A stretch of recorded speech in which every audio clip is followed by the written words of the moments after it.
If you're Gen X or Millennial and you hear the words Pizza Hut, you may think of something like this. A Friday night in 1980 or 90-something.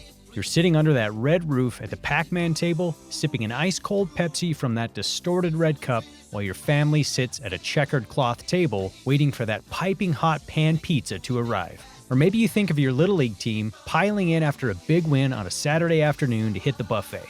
Some might say this was a simpler time.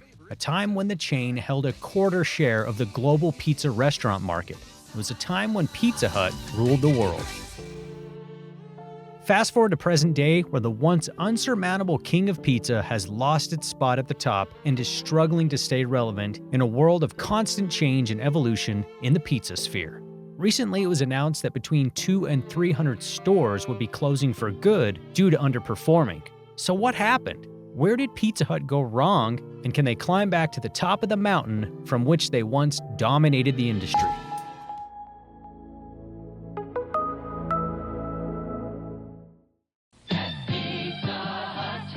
To get to the reasons why Pizza Hut has been declining, we first have to understand what made them successful in the first place. With a $600 loan from their mother, brothers Frank and Dan Carney opened a pizza joint at the corner of Bluff and Kellogg in Wichita, Kansas in 1958. And because their new sign could only fit up to 8 letters, they decided to call the new restaurant Pizza Hut. The brothers quickly began franchising, and within the following year, the company had grown to 6 locations. By the late 1960s, the pair enlisted their college friend and architect to design their signature red roof building that would soon become an icon in American culture. Over the next 2 decades, the company would grow extensively, putting an emphasis on their unique dine-in experience. Pizza Hut interiors, with their exposed brick walls and red and white checkered tablecloths, created a warm, welcoming atmosphere with a rustic Italian-like feel and served as a place where parents could chug pitchers of beer while their kids enjoyed plates of pasta or pizza. The pizzas came in either the thin and crispy or thick and chewy variety, and the dough was made in-house daily. By 1971, Pizza Hut had become the nation's #1 pizza chain, both in terms of sales and number of locations. By the late 1970s, Pizza Hut would be sold to PepsiCo, who would own the company for several decades and continue to propel its expansion into the golden years, the 1980s and 1990s, celebrating location number 5,000 in 1985. But while Pizza Hut continued to dominate, the company was still largely focused only on one facet of the pizza experience: dining in. All the while, a company called Domino's was quickly taking over the delivery game, and Little Caesars had begun establishing itself as the king of value and of pickup. Do you have 2-pan pizzas for one low price? Oh, what do you see there? 2-pan pizzas? As Domino's and Little Caesars started gaining some ground, the 3 companies engaged in an all-out pizza war. With its competitors now investing heavily into advertising campaigns and establishing their own lanes in the world of pizza, Pizza Hut's strategy was to continue to innovate by regularly coming up with new pizza gimmicks. Perhaps the biggest pizza innovation of all time came from Pizza Hut in 1995 with the introduction of stuffed crust pizza. Although there is some debate over who invented the idea, Pizza Hut brought it to the masses first and made a lot of money doing it. Sales from stuffed crust reportedly made around $1 billion in the first year alone.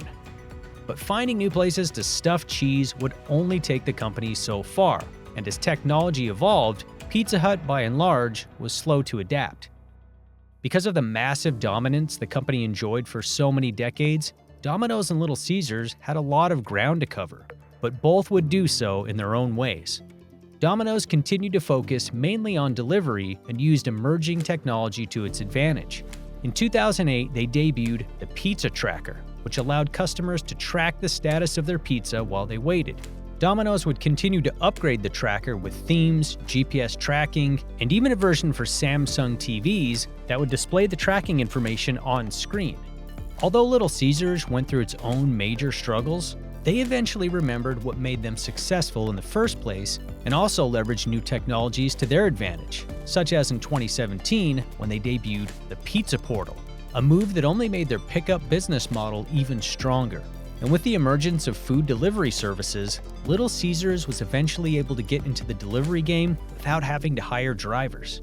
As society changed and people began valuing speed and convenience more, Pizza Hut's dine-in option just became less desirable. But the company did try to make some changes. They redesigned their look in 1999 and even began opening several pickup delivery-style locations. But its two biggest competitors had already established themselves heavily in those respective lanes, both in terms of sales and public perception. And the amount of competition has only continued to grow over the years. In 2014, they tried a complete rebrand of their look and menu, a decision that most weren't a fan of.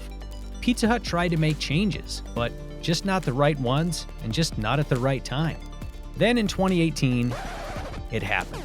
Pizza Hut stood in the middle of the ring and allowed Domino's to knock them out, taking their heavyweight title and sending them back to the number 2 spot in the market, where they remain today. It happened! Since that time, hundreds of stores have closed, and its biggest franchise owner, NPC International, filed for bankruptcy in 2020, closing 300 stores alone. For a company who had been known historically for its dine-in food, a global pandemic didn't help matters. So what's next for Pizza Hut?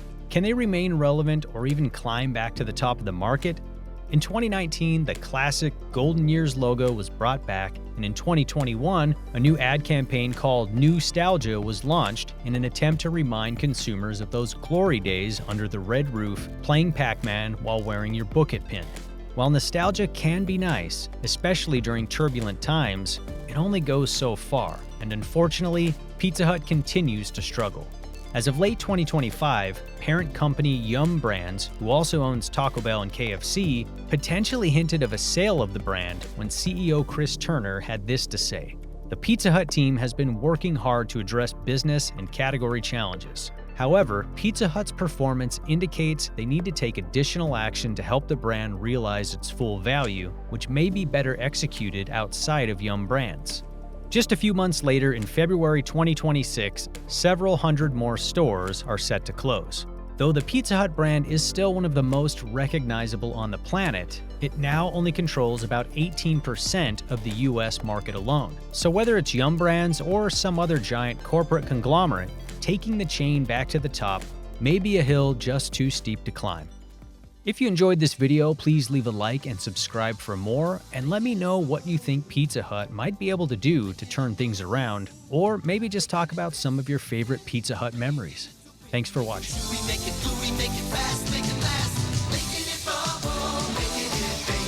Pizza Hut, making it great. It's America's favorite pizza. Try it. Making